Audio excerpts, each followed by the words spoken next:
સુરતની વાત કરવામાં આવે તો હજુ તો ઉત્તરાયણ પર્વને 1.5 મહિના જેટલો સમય બાકી છે। એવામાં પતંગની દોરીથી અનેક યુવકોનું ગળું કપાઈ જતા મોત નિપજતા હોવાની બનાવ સામે આવે છે। ઓલપાડ તાલુકાના કિમ ગામે કિમ રેલવે ઓવરબ્રિજ પર આ ઘટના બની હતી કે જ્યાં એક પતિ પત્ની બાઇક પર ઘરે જઈ રહ્યા હતા। તે દરમિયાન પતંગની દોરીથી પતિને ગળાના ભાગે ગંભીર ઈજાઓ થઈ હતી અને તેનું મોત નીપજ્યું હતું। સુરત જિલ્લાના ઉમરપાડા તાલુકાના શારદા ગામ ખાતે રહેતા શૈલેષભાઈ છીડિયાભાઈ વસાવા પરિવાર સાથે રહેતા હતા।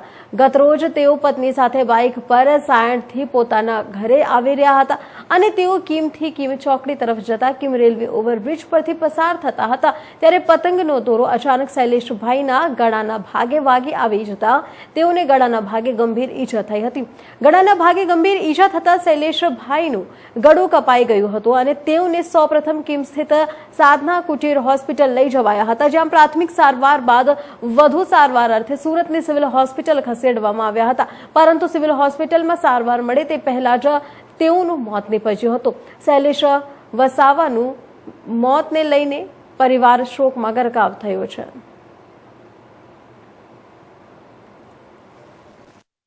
તમારું નામ અને હોદ્દો? મારું નામ ડૉક્ટર શૈલેષ રાઠોડ છે। હું સાધના કોટેલ હોસ્પિટલમાં મેડિકલ ઓફિસર તરીકે ફરજ બજાવું છું। એક કેસ આવ્યો હતો કે કિમ ફ્લાયઓવર બ્રિજ પરથી કોઈક કપલ બાઇક પર જતા હતા તો કે દોરા વડે ગળું કપાઈ જતા એમને લઈને આવ્યા હતા, પણ એ ખૂબ ગંભીર હાલતમાં હતા। તો તે દરમિયાન પ્રાથમિક સારવાર આપી અને ત્યારબાદ અમે અમારી હોસ્પિટલની એમ્બ્યુલન્સમાં તાત્કાલિક સુરત સિવિલમાં ખસેડ્યા અને ત્યાં પહોંચતા એમનું મૃત્યુ થયેલ છે। સાહેબ, જે પેશન્ટ હતું એ ક્યાંનું હતું અને કેટલા ઇંચ સુધી ઘા ઘૂસી ગયેલો હતો દોરાનો? એ પેશન્ટનું નામ શૈલિયાભાઈ સિદ્ધિયાભાઈ વસાવા હતું। ઉંમર વર્ષ 40 હતી। એ ઉમરપાડા તાલુકાના હતા, કંઈક સરદા ગામ કરીને ગામનું નામ છે।